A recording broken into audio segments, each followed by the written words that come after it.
আসসালামু আলাইকুম, সকলে কেমন আছেন? আলহামদুলিল্লাহ আমি ভালো আছি। তো আজকে জানুয়ারি মাসের 3 তারিখ, তো 2025 সাল। তো নতুন বছরে দেখা যায় যে সব সময় দেখা যায় আপনার এই ডিসেম্বর মাসের লাস্টে হইতে জানুয়ারি মাসের প্রথম 2-1 সপ্তাহ একটু শৈত্যপ্রবাহ থাকে। তো ওই বিদায় আজকে 2-1 দিন যাবৎ ভালো শৈত্যপ্রবাহ চলতেছে। তো এই শৈত্যপ্রবাহে আমাদের কি করণীয় বা আমি কি করি আমার স্বল্প জ্ঞানের চাইতে নতুনদের জন্য কিছু বলা আর কি, যদি কারো উপকারে আসে আর কি, তাই আর কি।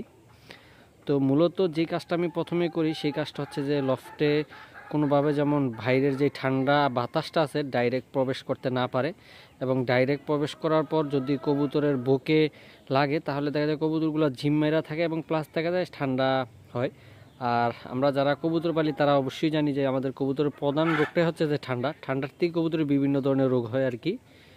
তো এই অবস্থায় প্রথম কাজটা হচ্ছে যে যাতে লফটে আপনার বাতাস ডাইরেক্ট না ঢুকতে পারে, এই কারণে এই পর্দাটা দেওয়া রাখা, আমার এই যে এটা দেওয়া রাখা যাতে কবুতর না হয়। তো এখন কবুতরে আদার দেবো, খাবার দেবো, এখন বিকাল 3টা 25 বাজে। তো এখন কবুতরে খাবার দেবো দেখে আসছি, আর এই জাস্ট কয়টা মিনিট, 5 থেকে 10 মিনিট বা সর্বোচ্চ 25 মিনিট এই পর্দাগুলো খোলা থাকবো। এতে হয় কি, কবুতরগুলো যেই আদার খাইতে নামে, যেই ওরা নামার যে হাতার আওয়াজ হয়, প্লাস হচ্ছে আপনার আওয়াজের কারণে যেই বাতাসটা হয়, এতে দেখা যায় যা একটু গ্যাস হয় কবুতরের লফটে, ওই গ্যাসটা বাইর হয়ে যায়।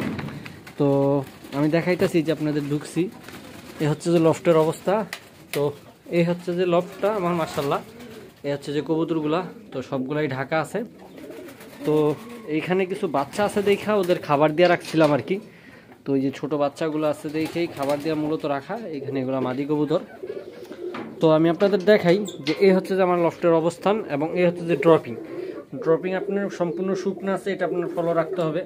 কোনো কবুতর ঝিম্মাইরা বৈশা আছে কিনা এই জিনিসটা আপনার ফলো রাখতে হবে। প্রথমত যে কবুতর আপনি লফটে আসবেন এই শীতে অবস্থায়, আপনার প্রত্যেকটা কবুতরে চেক দিতে হইব 2বার করে। তো আমি সবসময় সকালে একবার আইসা কবুতরগুলো দেখি, আবার বিকালে যখন খাবার দিই এবং খাবার খাওয়ার পরে ওরা পানি খাওয়ার পর আবার চেক দিই যে আলহামদুলিল্লাহ আল্লাহর রহমতে কি কবুতরগুলো সবগুলো সুস্থ আসেনি।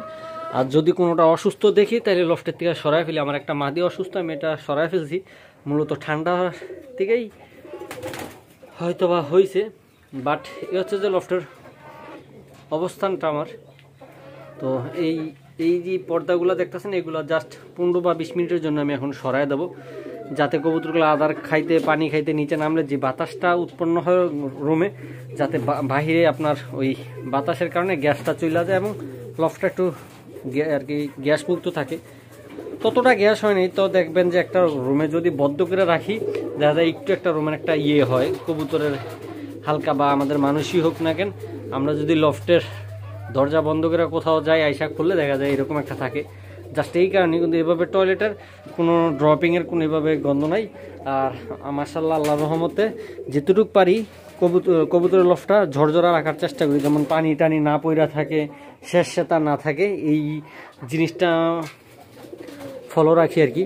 তো অনেকগুলো কথাই বললাম, তো এখন যে বিষয়টা মূলত করা সেই বিষয়টা এখন বলতেছি। তো এই অবস্থায় কবুতরে আপনাদের করণীয় হচ্ছে যে কবুতরের সবসময় কুসুম গরম পানি দেওয়ার চেষ্টা করবেন। প্রথমত ফলো রাখবেন যে কবুতরের লফটে যাতে বাইরের কোনো বাতাসটা ডাইরেক্ট আইসা কি কবুতরের গায়ে না লাগতে পারে। দ্বিতীয়ত হচ্ছে যে আপনার কবুতরের যে খাবার দিবেন এই খাবারের সাথে তেল জাতীয় খাবার অ্যাড করার চেষ্টা করবেন। যেমন তেল জাতীয় অনেক ধরনেরই খাবারই আছে, সূর্যমুখীর বিচি আছে, সরিষা আছে, তারপর তিসি আছে, তার আরও বিভিন্ন ধরনের তেল জাতীয় বীজ আছে, সয়াবিনের বীজ আছে, বিভিন্ন জিনিস আপনি কবুতরে খাওয়াইতে পারেন। ভুট্টাটা আছে, ভুট্টাটাও কবুতরে গরম, তো ভুট্টাটা আপনি খাওয়াইতে পারেন। তো এটা আপনার নিজের মন মতন করে আপনি খাবারটা তৈরি করে নেবেন। তার সাথে হচ্ছে যে আপনার যেই কবুতর যে খাবার পানিটা দিবেন, এই খাবার পানিটা দিবেন আপনি হচ্ছে কুসুম গরম। আর এই পানিটা আপনি দিয়ে রাখবেন কবুতরে সব সময় না, শীতে এই দেখেন আমার কবুতরে যে শীতে সারাদিনে একবেলা পানি দিই। এখন তো উড়াইতেছি না, আজকে সত্যপ্রবর থেকে 2 দিন ধরে উড়াইতেছি না, কবুতর ছাড়তেছি না বাইরে, তাই দিনে একবার করে পানি দেওয়া হইতেছে। তো পানিটাও বেশি না, কবুতর খাইয়া ফেলছে, ডাস্ট সরাই নিতেছি।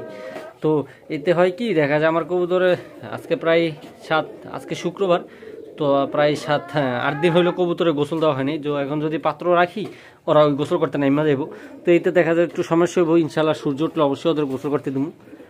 তো প্রথমত বিষয়টা হচ্ছে যে কি, আপনার কবুতরের ঘরে যাতে বাতাসটা না ঢুকতে পারে। দ্বিতীয়ত হচ্ছে যে কবুতরে এখন কুসুম গরম পানি দিতে হবে। তৃতীয়ত হচ্ছে যে খাবারের সাথে আপনার তেল জাতীয় বীজটা একটু অ্যাড করতে হবে। আর চতুর্থ হচ্ছে যে মেডিসিনগুলো আপনি ইউজ করবেন, দেখা যায় সপ্তাহে এখন আপনি একদিন আপনার ঠান্ডার ওষুধ দিতে পারেন, তারপর একদিন ক্যালসিয়াম দিতে পারেন, তো একদিন আপনার লাইসোবিটটা দিতে পারেন, রোগ যে প্রতিরোধ ক্ষমতা বৃদ্ধি করে লাইসোবিটটা ইউজ করতে পারেন। তো এভাবে আপনি ইনশাল্লাহ আপনার কবুতরগুলোর পরিচর্যা করতে পারেন। আর মূলত আমি ঠান্ডাতে এইভাবে বিভিন্ন ধরনের ওষুধ, ঠান্ডার বিভিন্ন ধরনের ওষুধ আছে, এখন ওষুধের নামগুলো বলতে চাই না কেন, দেখা যায় এক এক ধরনের ঔষধ এক এক রকমের, এক এক কোম্পানি এক একটা ঔষধ থাকে, দেখা যায় এক একজনে এক এক ঔষধ দিয়ে কি উপকার পায়। এখন আমি যদি একটা ঔষধের নাম বলি যেটাতে আমি উপকার পাইছি, দেখা যায় অনেকে নাও পাইতে পারে, তাতে দেখা যায় যে আপনাদের একটু আনিজি হইতে পারে, বাট এই কারণে ওষুধের নাম বললাম না। দেখা যায় আপনারা ঠান্ডার ওষুধ ভেটেরিনারি দোকানে গেলে বিভিন্ন কোম্পানির বিভিন্ন ঠান্ডার ওষুধ পাবেন, তো অ্যান্টিবায়োটিকও আপনারা ইউজ করতে পারেন। আর বিষয় হচ্ছে যে আপনার, আর মূলত আমি যে জিনিসটা করি ঠান্ডার জন্য, আমার ইউটিউব চ্যানেলে ভিডিও আছে, ওই জিনিসটা হচ্ছে যে আমি করি হচ্ছে আপনার যেই ঠান্ডার জন্য কবুতরের যেটা আমার আর কি ব্যক্তিগতভাবে আমি উপকার পাইছি অনেক ভালো, সেটা হচ্ছে যে আপনার প্রাকৃতিক বলতে যেরকম আদা, রসুন আর হচ্ছে তুলসী পাতা, এই সবগুলা একসাথে আপনার আদাটার রসুনটা কিছুক্ষণ জাল দেওয়ার পরে পানি যখন টকবক করে ফুটা শুরু করে, তখন জাস্ট 20 থেকে 30টা তুলসী পাতা দিয়া 2টা নাড়া দিয়া তারপর ছাইকা কবুতরে খাওয়াই। আলহামদুলিল্লাহ, আমি আল্লাহর চাইতে শুক্রিয়া, আমি এটাতে ভালো ফল পাইছি। তারপরে আমি ঠান্ডার মেডিসিন আছে, বিভিন্ন ধরনের ঠান্ডার ওষুধ আছে, ওগুলা সপ্তাহে একদিন ইউজ করার চেষ্টা করি আর কি। তো এ হচ্ছে যে আমার ধাপড়ির যে কবুতর, তো এই ধাপড়ির কবুতর এইখানে তো পাল্লা টাল্লা করার পরে আল্লাহ পাক যা রাখছেন তা নিয়ে শুক্রিয়া। আর এইখানে কিছু মোরগ আছে, তাদেরও এখন খাবার দেবো। আর প্লাস হচ্ছে যে ওই পাশে হচ্ছে যে ব্রিডিং লফটা, তো 10 কবুতর একটা খাঁচাতে ব্রিডিং কিছু কবুতর দেওয়া হয়েছে। তো আমার জন্য এবং আমার কবুতরের জন্য দোয়া করবেন। সবাই ভালো থাকবেন, সুস্থ থাকবেন। আসসালামু আলাইকুম।